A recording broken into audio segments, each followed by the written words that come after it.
Well, I watched the movies. I actually watched movies this week. I'm not happy I watched them, but I'm happy I finally watched them. Do you understand? These two movies that I watched have been out for so long, and I've just refused to give them the time of the day. One of which I keep trying to watch, and I give up because the first 15 to 20 minutes is god-awful. That I've had 10 attempts so far, and this is the first time I made it through. And the other one, I just assumed it was going to be dog shit just by looking at pictures. But I finally got through them, and I will shed more light on that a little bit later. But besides bad movies, I played a show last Saturday. It was in a bowling alley, which is the second time I've played in a bowling alley, which is not much, but it's crazy that it's happened twice.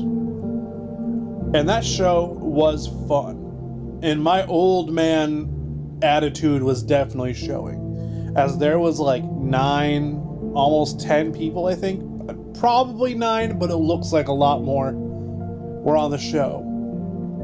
And we started the show later than we normally would. And like 4 people into the show, I'm just like, what fucking time is it? My back hurts. I'm hungry. I want to sit down. I want to go to bed. And I'm just whining like a little baby. And the show didn't get out until about like 11:45, almost 12 o'clock. Which then we had another hour ride home, plus dropping off a friend at their house before going back to ours. It was like an hour 20. Yeah, it was a late time. Luckily, for like the first time in forever, I don't have to open at work the day after. And that was cool. I got to lay back and sleep a little bit, do some cleaning, do some promotion and stuff. But today I have a show. It's in Greenfield, Mass. It's a 2-hour drive away. I'm extremely excited for it. But the kicker is, I have to get this done ASAP, mixed, sound matching, all that shit, get it ready to go, uploaded, promoted, all that shit. Because I gotta leave early. It's so far out there, we didn't want to have to fucking come home at 2 in the morning. We got a hotel room, and we're gonna be leaving early to go to the hotel room, get some food, get changed, all that shit before the show. So I gotta make sure I'm ready to go ASAP. So we gonna breeze through this as quickly as I can without making it sound like dog shit. I got a show tonight in Greenfield, Mass. I have a show next Friday in North Andover, Mass. And then I have a show December 19th in Nashua, New Hampshire, my home city. And then that's it. I ain't taking any more fucking shows for 2025. But we already starting off hot for 2026 because I'm playing Boston once again, and I might be playing Manchester, and there's a couple tour stops I might be hopping on for 2026. But I'll let all y'all know about those shows as we got more details coming in. I'm raring to fucking go. I got music I want to talk about. I got movies I want to talk about. I got jokes I want to crack if the time comes. So let's fucking go. Get your drinks, get your snacks, get a comfy chair, get all that shit, and let's get ready to kill some fucking time. Let's go.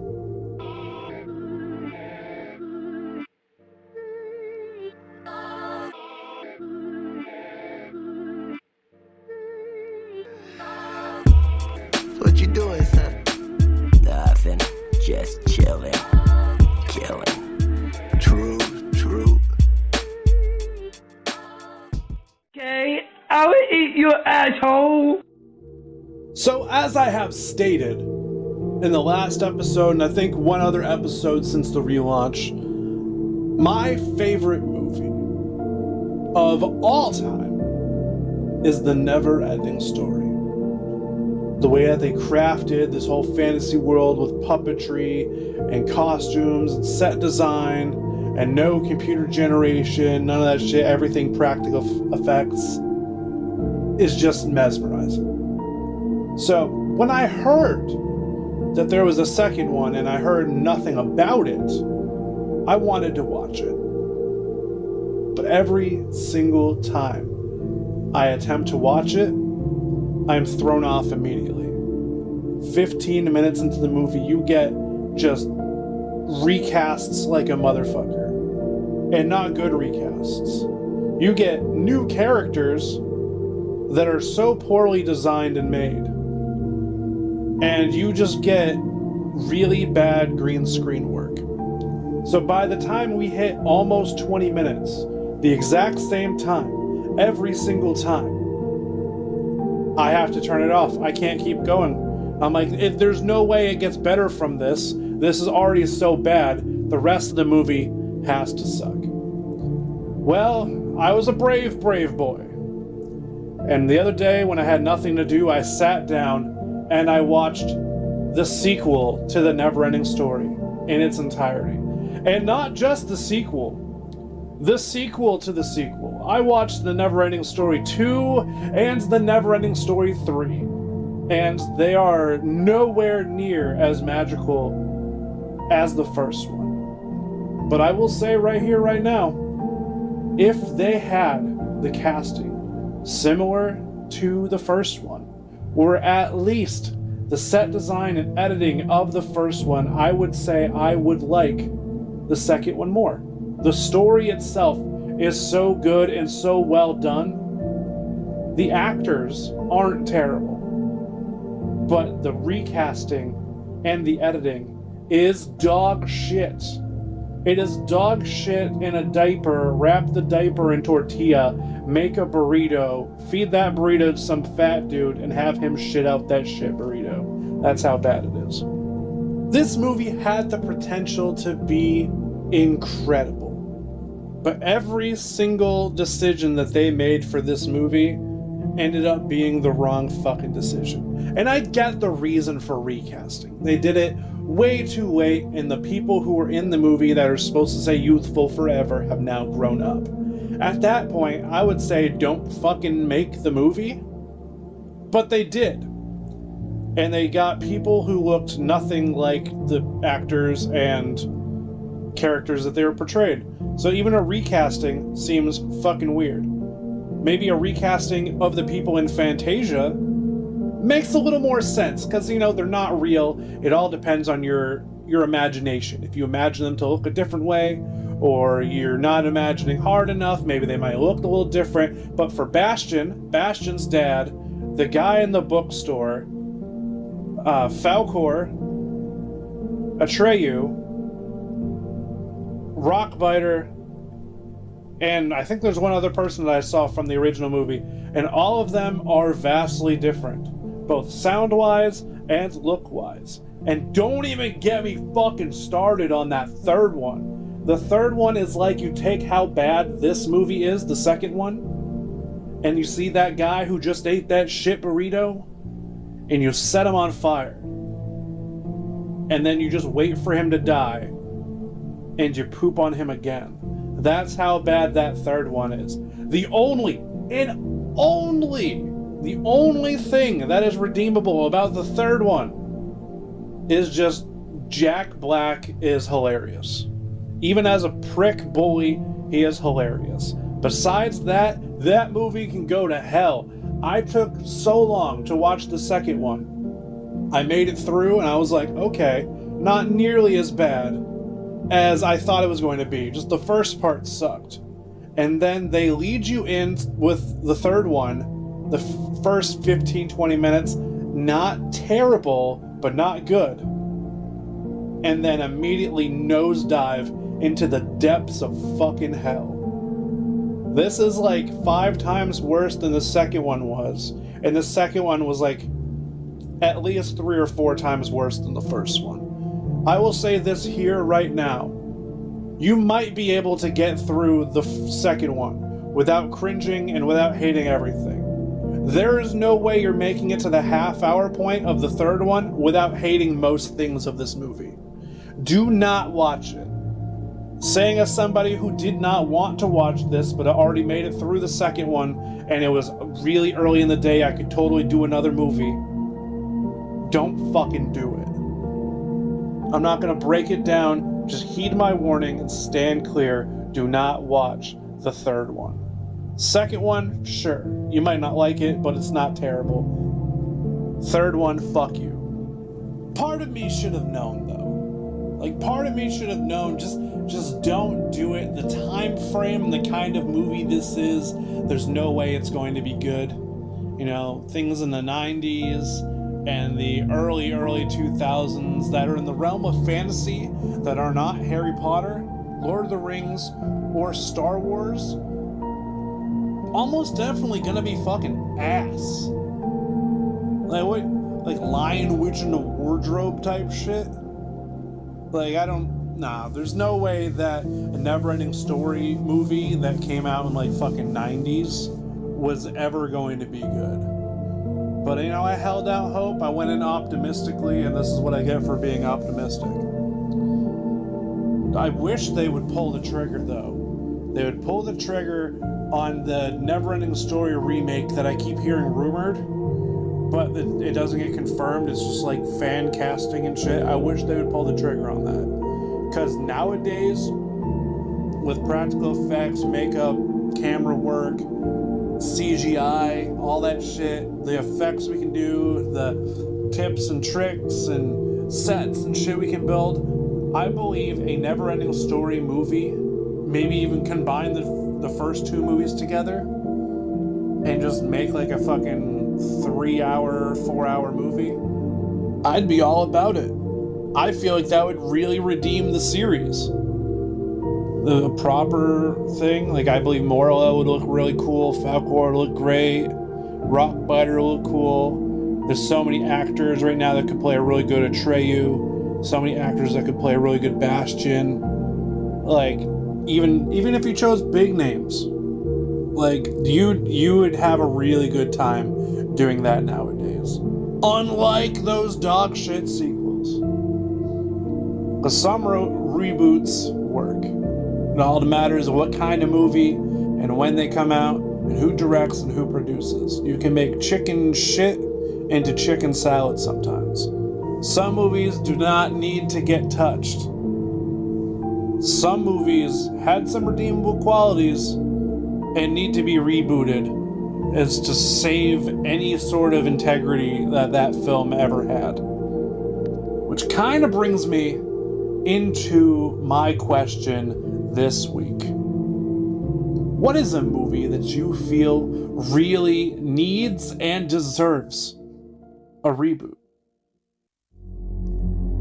Once again, TikTok went the fuck off with this question.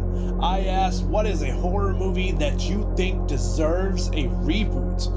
And y'all gave me a lot of shit, but I'm not going to go through every one of them. I'm going to go through the ones that I feel I can work with. I haven't seen every movie. I'm not going to talk about what I don't know. Mr. Rage Skates says Cabin Fever.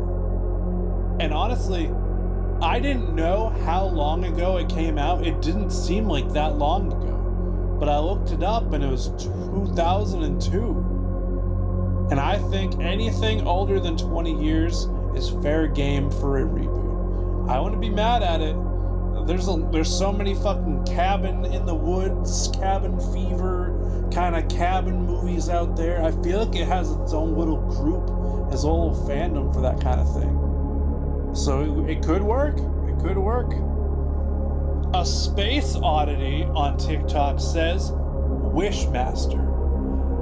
Boy, howdy, do I want a fucking Wishmaster reboot. Oh, goddamn. Wishmaster 2 is one of my favorite campy horror movies of all time. It is so good. Where he makes the fucking lawyer literally fuck himself by breaking his back, pushing that dude right through the bars and stuff. Wishmaster 1 is good. I mean, it would make no sense to just reboot Wishmaster 2. So I would not have any quarrels at all about a Wishmaster reboot. Very much in the realm of Leprechaun, where it's like, hey, you get a wish, but this wish is gonna kill you somehow. And I kind of like those. I kind of like those movies. The whole lore with the djinn and the actor who plays Wishmaster and the guy himself. Every bit of those movies are incredible. And I would totally co-sign a reboot on that. Hell yeah. Ryan's Little Field Outdoors on TikTok says, the stuff. And I completely agree. If there was ever a time to reboot a social commentary on commercialism and consumerism like The Stuff, it would be right now in this present day. And I mean, you can even change what The Stuff kind of looks like. It doesn't need to be the white goopy stuff. But, you know, with the amount of different textures and stuff that it becomes in that movie, I think the white goopy thing needs to stay though. They did shaving cream, they did Cool Whip, they did marshmallow fluff, they did fire extinguisher stuff, and it was just everywhere. It oozed from the ground. You can't do that with everything. You might be able to get away with like chocolate sauce maybe, but The Stuff would be a great choice, and I feel like it's such like a niche movie that not everybody has heard of, that rebooting it would actually do it a very good service.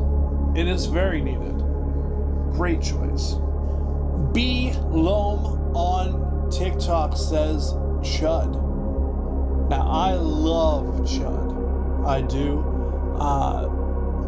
I think it could possibly hurt the movie rebooting it.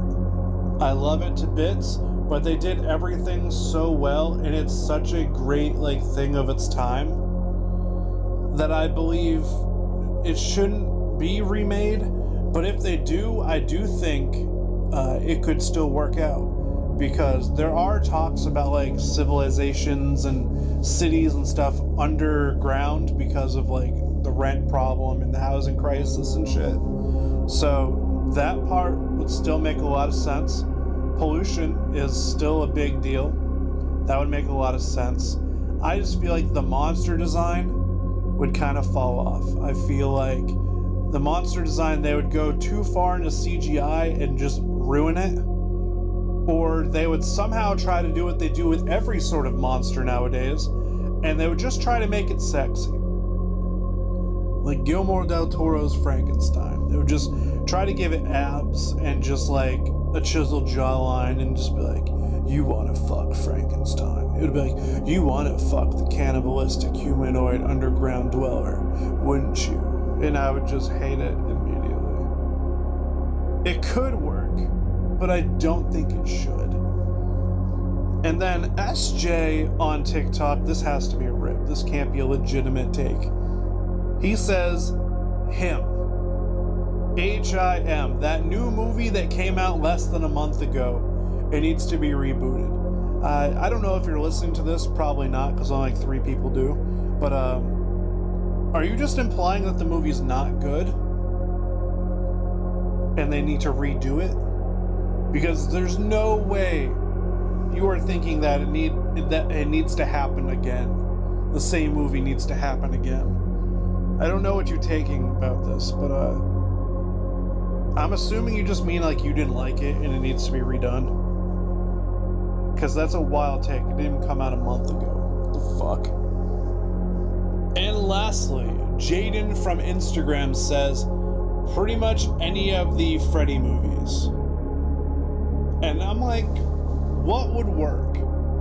Because the first one, I feel like that could work, but there's already reboots on it. The second one, it could probably work, you know? Being gay is not as taboo as it was back in the day. They can really lean into the whole queer aesthetic and story with that. The third one, nowadays, as good as it was, there's 2 movies that kind of have that vibe. and that's Boogeyman 2 and Mara. The only difference between Nightmare on Elm Street 3 and Mara is Nightmare on Elm Street 3, he kills you while you are asleep, and then the other one kills you because you hallucinate because of sleep deprivation. And that's the only difference. One kills you while you're sleeping, the other one kills when you're awake. And whether you've been bad or good, it'll kill you for goodness sake. So I don't know if it would work. It would be cool. But at this point, after that movie came out back in the day, they just do the whole trope of just like, don't go to sleep. Everybody has like a talk circle to talk about this whole entity thing. It would lose its magic. It's not something that can be done all the time and still have the same effect. So I don't know what it would be. I like the idea of redoing Freddy movies, but there's already a couple remakes, and then also everything that was later on just fucking sucks. In my opinion, I think, and this might be a wild poll, but I think the 1994 movie Brain Scan needs to have a reboot. Think of it. The whole thing of this movie is he is obsessed with horror and dark stuff and gets sucked into this video game that is like alternate reality, virtual reality. You do the killings in the game, it's also in real life. What better time than now when everybody is so obsessed with just escaping reality and just indulging in video games? Culturally, it makes the most sense right now.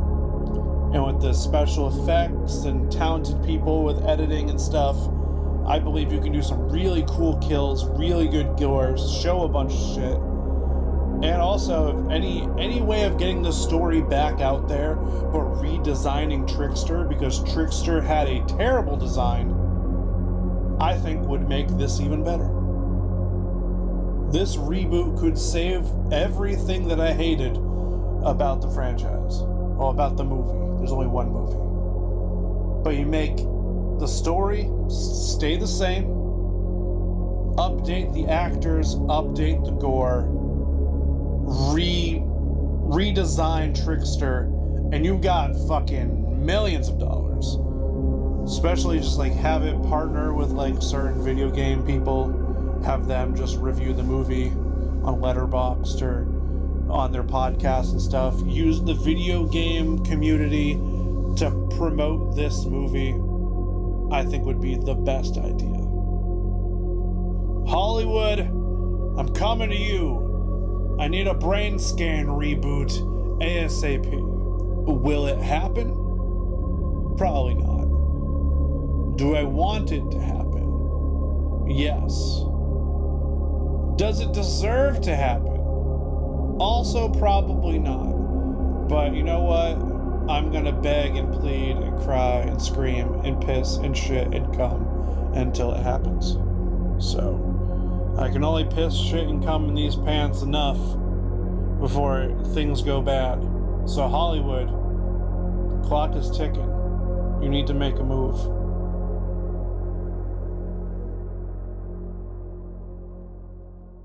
I'll be honest, I got distracted for a bit. I pressed go, and I sat there for like 5 minutes watching an episode of 1997 WCW Nitro. But we back! I'm no longer distracted. I turned that shit off, and it's time to get into the music. The background music stops, and the foreground music is about to fucking begin. In pieces, though. I ain't trying to get fucking copyright struck. So, you're not gonna get long ones, but you won't get enough. Let's get into the new music releases that I have checked out. New music has just surfaced from punk hardcore band out of Vienna called Volcano. You know I had to fuck with it, or at least check it out if the wrestling reference is there. And boy is it there. Volcano is some raw, old school, hardcore punk sounding stuff. Very garage band and raw. This is the new demo reel from this band, so it's not supposed to sound perfectly polished and well mixed and all that stuff. It's supposed to just get their sound out there so you can decide whether or not you fuck with them or not. And honestly, I think I preferred this unpolished sound. As I said, very garage band, very angry and raw. It's almost like you're listening to them live. And I always say, like, in regards to hardcore music, that raw, live, adjacent sound appeals to me more. Certain genres should not be super well polished and perfectly mixed. I mean, of course, I have my preferences for how they would be mixed if they are mixed and produced, but that live sound, very hard to beat, and Bull Nakano pulls it off incredibly. I do not know if it's on Spotify, but you can find them on Bandcamp. Shit dropped yesterday. It's fucking fire. New England's own Great American Ghost just put out a new track called Scars. And while this is slightly different than their old stuff, less like beat down deathcore-y, it's more old school deathcore. Almost like early Suicide Silence, in a way. Where the backing music is very deathcore, but also thrashy. And then the vocal delivery is a little higher than I'm used to when it comes to Great American Ghost. And I didn't like this at first, but the more I kept listening to it, the more I'm like, yeah, it's a little bit different, but it's still great. If you don't compare it to early stuff, you can just appreciate it for what it is. This song is incredible. I'm still thinking about songs like Ann Arbor and shit like that, so don't mind me. The MVP of this song for me is the drums. It's not the normal hardcore, deathcore kind of drums that you get where it's just like splash, splash, China, fucking snare every like 4 beats. It's all over the place. It's fill after fill after fill and good cymbal strikes and just consistent rhythm. It's crazy. Honestly, probably some of my favorite drum work I've heard in heavy music this year. And while there's so many good things I can say about this song, the one thing that I wish was different is the mixing. It seems a little too muddied. Certain things don't stand out the way I wish they would stand out. Seems like the mixing was like thinking of nu metal, and the instrumentals were like thrashy metal. So it didn't really work together too well for me, but the song itself, from what I can hear and what I can appreciate, is incredible. If the mixing was just a little bit different, I would be like 2 thumbs up and 2 big toes up, and I don't know, probably something inappropriate would go up too, because it would be a great song. My only hang up is the mixing, but that's not a deal breaker. This song fucking slaps. Check out Scars by Great American Ghost. New band out of Oklahoma City by the name of Despair just dropped their first single off of a demo release. More songs will be released soon. This one is called Tea's Mantle. And just like that first band I played, this has the feeling of a live setting. This one, even more so than Bull Nakano, because the audio quality is like you are listening to it in a room. It's not like you're in a studio with them. It's like you're seeing them literally live. And I actually like this. This song will be incredible once it's actually produced and mixed, if that ever happens. Doesn't normally happen with demos, but the song itself has a certain charm with this quality. There's old metal, there's groove metal, there's stoner rock. There's also post-rock and post-metal and some hardcore and punk elements in there. There's just so many things in there that tickle my brain the right way. And the unique sound quality of them essentially playing this live. Like, you can hear all of the vocals and instruments all perfectly fine. And then that slight reverb to everything just adds a really cool, doomy effect to it. And the song itself is fucking great. Even at the fact that it's like 5 minutes and 50 something seconds, which is a lot longer than I would normally like a song to be. I was entranced from point A to point B across the board. Quality is cool, though it could be updated. The song, though, incredible. If you check this song out and you like it, I will let you know there seems to be a new track for this band releasing every week for another couple weeks. So you're going to get more music coming very, very soon. But that's all the music I have time to talk about today, as I did not listen to a bunch of new music. I was pretty much stuck on the same 2 bands all week, and they were old albums. So that's about all I got right now. But next week, because it's going to be busy all week for me, I will not have time to actually watch a lot of movies. So it'll be a very music-heavy episode. We're going to have a music-related podcast question and a little bit more time to check out music that I might have missed from this week, and then everything that comes out next week. So music, if you wanted more of that this week, boy, do I got something for you next week. But that is it for today.